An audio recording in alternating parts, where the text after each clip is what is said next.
నమస్తే అమ్మా. నమస్తే అమ్మా జయలక్ష్మి. అమ్మా, హ్మ్. ఒక బర్నింగ్ టాపిక్ అనమాట ఇది. ఓ ఏంటంటే రిటర్న్ గిఫ్ట్స్ అమ్మా. హ్మ్. మనం ఇంట్లో ఏదో ఒక ఫంక్షన్ చేసుకున్నాం. హ్మ్. ఫర్ ఎగ్జాంపుల్ మా ఇంట్లో ఒక ఫంక్షన్ అయిందమ్మా. హ్మ్. నేను మిమ్మల్ని ఇన్వైట్ చేశాను. హ్మ్. మీరు వచ్చారు. హ్మ్. వచ్చేటప్పుడు ఆ ఫంక్షన్కి తగినట్టుగా నేను ఏదో పూజో వ్రతమో చేసుకుంటే ఒక జాకెట్ ముక్క, కొబ్బరికాయ, ఇంకేదో పండో తీసుకొస్తారు. ఓ తెస్తారు. పండో ఫలమో తెస్తారు. హ్మ్. లేదు ఇంకొక ఫంక్షన్ అనుకోండి, దానికి తగినట్టుగా ఏదో ఒక గిఫ్ట్ తీసుకుని మీరు మా ఇంటికి వస్తారు. హ్మ్. నేనేం చేస్తున్నాను, చక్కగా భోజనం పెడతాను, తాంబూలం ఇస్తాను, కార్యక్రమాన్ని బట్టి వెళ్ళిపోయేటప్పుడు నేను ఒక రిటర్న్ గిఫ్ట్ ఇస్తున్నా. హ్మ్. ఇది ఎలా అయిపోయిందంటే, మీ ఇంటికి వచ్చేటప్పుడు మేము పలానా గిఫ్ట్ తీసుకొస్తున్నాం, మేము వెళ్ళేటప్పుడు మాకేమి ఇస్తారు అనే ఒక ఎక్స్పెక్టేషన్లోకి వెళ్ళిపోయింది. అసలు ఈ రిటర్న్ గిఫ్ట్ కాన్సెప్ట్ ఏంటి? పూర్వకాలంలో అసలు ఈ పద్ధతి ఉందా? ఎలాంటి సందర్భాల్లో మన ఇంటికి వచ్చి మన ఫంక్షన్కి వచ్చి తిరిగి వెళ్ళేటప్పుడు గిఫ్ట్ ఇచ్చి పంపుతారమ్మా? అమ్మా, అసలు ఈ ఇచ్చిపుచ్చుకోవటాలన్నది చాలా ఎక్కువైపోయి చికాకు కలుగుతోందమ్మా. ఆ, మరి ఎందుకు అసలు ఏమనిస్తారమ్మా? శుభలేఖలు ఏమనేస్తారు? మదర్పిత చందన తాంబూలాదులు స్వీకరించి మమ్మ ఆనందింపచేయ ప్రార్థన. అవును, అంతే కదా? అంతేనమ్మా. ఆ చందనము తాంబూలం ఇవ్వాలి.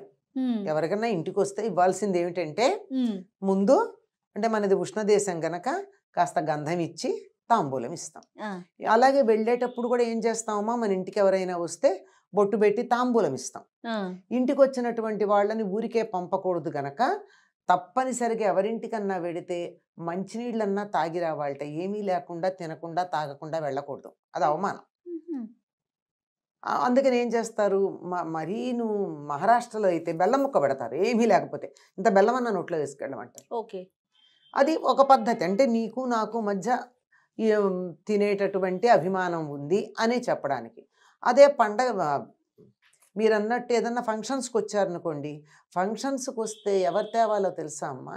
పెద్దవాళ్ళు తేవాలి బట్టలు. ఉమ్, ఉమ్, మీకన్నా పెద్దవాళ్ళు ఆశీర్వచనం సమయంలో మీకు బట్టలు పెడతారు, వచ్చి మాకు బట్టలు పెట్టి ఆశీర్వదిస్తారు. ఆశీర్వదిస్తారు. బాగుంది.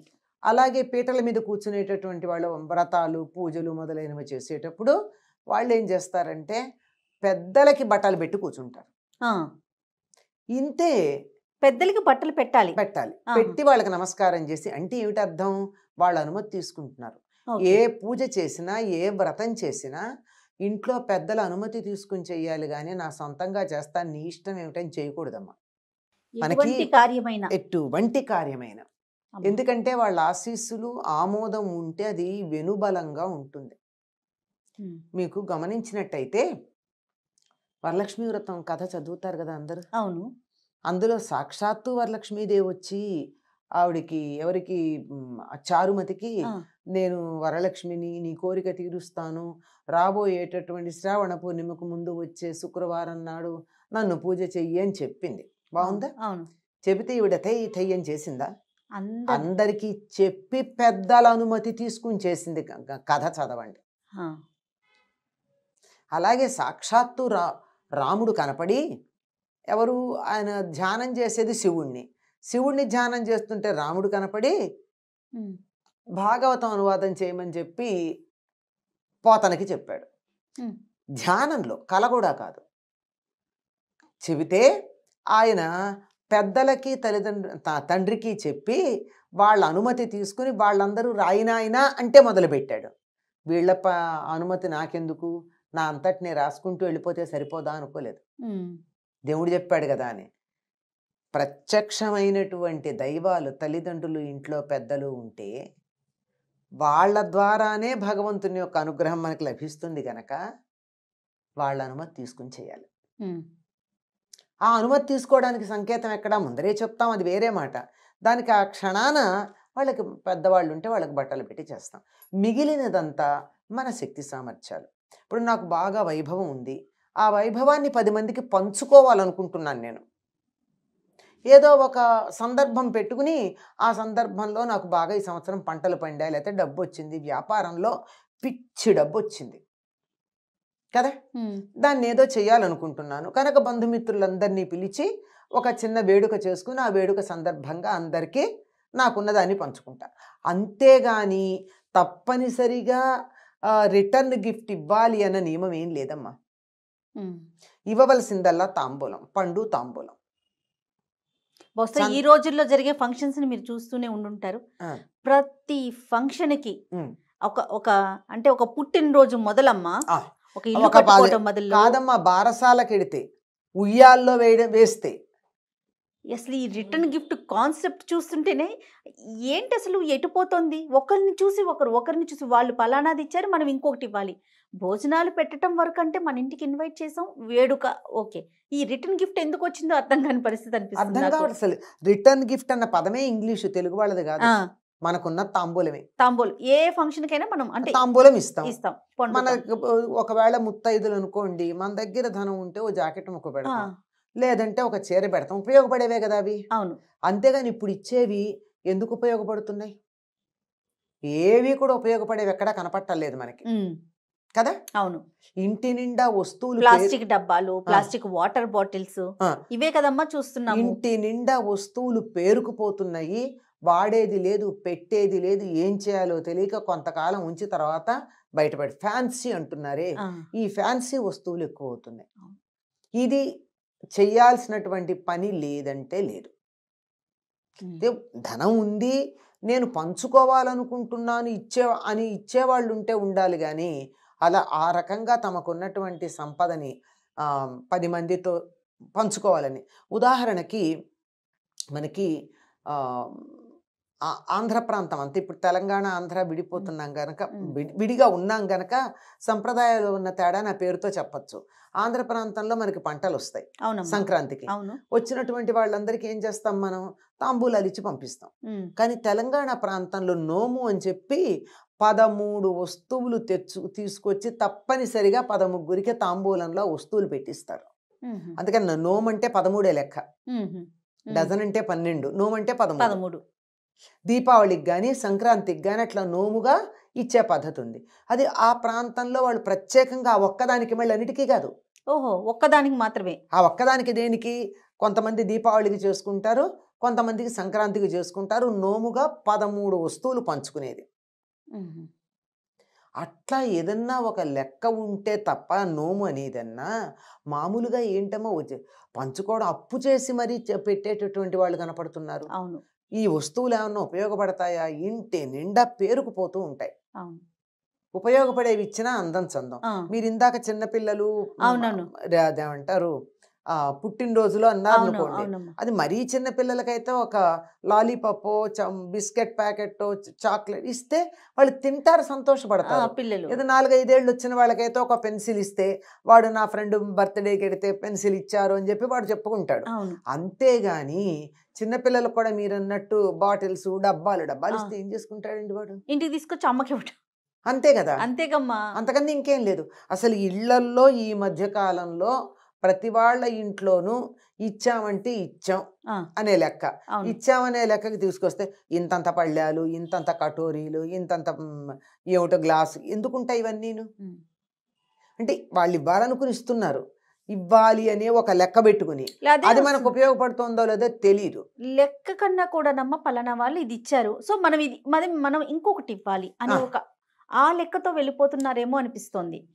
ఇవి ఎలా అవుతున్నాయి అంటే ఆ, సర్క్యులేట్ అవుతున్నాయి. అవుతున్నాయి.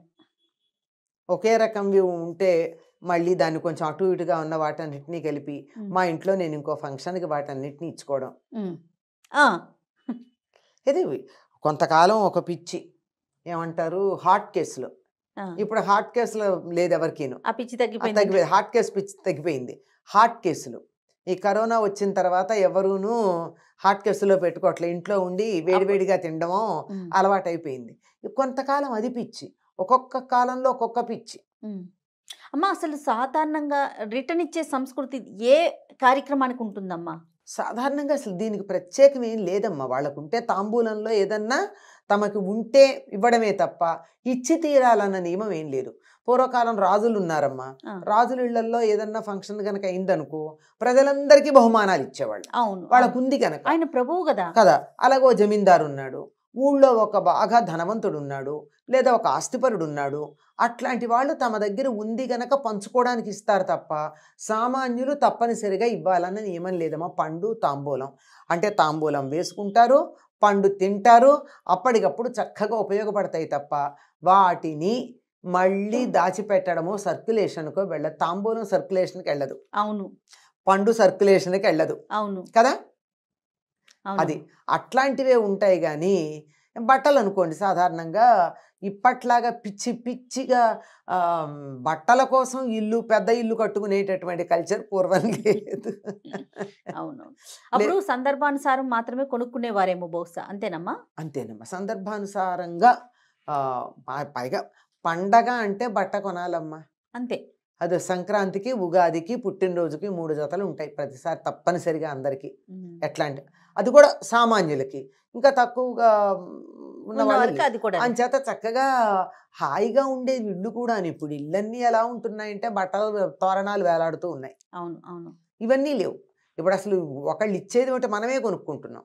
అసలు తర్వాత ఇచ్చేవి మన టేస్ట్‌కి సరిపోకపోతే ఏం చేయాలో తెలియటల్లా. ఆ! మళ్ళీ ఎవరికన్నా ఇస్తే అయ్యో నేను నీకు పెట్టించాను నువ్వు వా వా వాళ్ళకెవరికో ఇచ్చినట్టున్నావే అనంటే మళ్ళీ మనమే తెల్లమొహం వేయాల్సొస్తుంది. అవును. అవును. ఇవన్నీ కూడా ఆలోచించుకుని ఇచ్చేటప్పుడు కొంచెం మన దగ్గర ఉండి ఫలానా వాళ్ళ మీద ఉన్న ప్రేమతో ఇద్దాము అనుకుంటే ఇవ్వాలి తప్ప, తప్పనిసరిగా ఇచ్చి తీరాలన్న నియమం ఏం లేదమ్మా. ఓకే. మన ఇంటికొచ్చి అలాగే మీరు మీరు నన్ను పిలిచారు. అమ్మా! మీరు నన్ను పిలిచినప్పుడు నేను పెద్దదాన్నయితే నీకు ఆశీర్వచనానికి నేను బట్టలు తీసుకొచ్చిస్తా. మిగిలిన ప్రధానం అదే బట్టలు. ఆహా! నేను చిన్నదాన్ననుకో అమ్మా! ఇవ్వాల్సిన పనేం లేదు. ఆ! వచ్చో నమస్కారం చేసి మహా అయితే పూజ అయితే ఓ పండిచ్చి అంతే. అంతేగాని ఆశీర్వచనంలో బట్టలు పెట్టేది పెద్దవాళ్ళు మాత్రమే. ఓహ్! హ్మ్. ఇది తెలియక ఏమిటో ఇవ్వడం, పుచ్చుకోవడం. ఇస్తినమ్మా ఆ! వాయనం, పుచ్చుకుంటున్నమ్మా వాయనం. ఇస్తినమ్మా వాయనం, పుచ్చుకుంటున్నమ్మా అక్కడ వాయనం. జరిగే కార్యక్రమాల కన్నా కూడా ఈ ఇచ్చి పుచ్చుకునే ఇచ్చి ధోరణి పుచ్చుకోవటాల అది ధోరణి చాలా చాలా వ్యాపార ఎక్కువైపోయింది. ధోరణి ఎప్పుడైతే మనుషులకు మనస్సుల్లో వచ్చిందో, అమ్మ. బహుమానాలు కూడా వ్యాపార దృష్టి.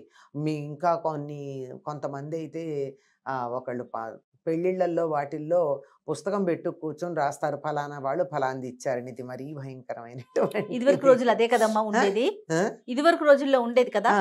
ఆ! నాకు గుర్తు. నాకు అవును. తెలుసు. నాకు తెలుసు అదే. నాకు కూడా తెలుసనమాట. చాలా ఆశ్చర్యపోతూ ఉండేవాళ్ళం. పలానా వాళ్ళు ఇంత ఇచ్చారు అని. ఆ! ఎందుకు అంటే రేపటి రోజున మేమెళ్ళినప్పుడు వాళ్ళకివ్వాలి కదా! అట్లా అట్లా ఎందుకవుతారు రాజుగారు ఇప్పుడు రాజుగారు మనకేదో పెద్ద వెండి వస్తువు ఇచ్చారు.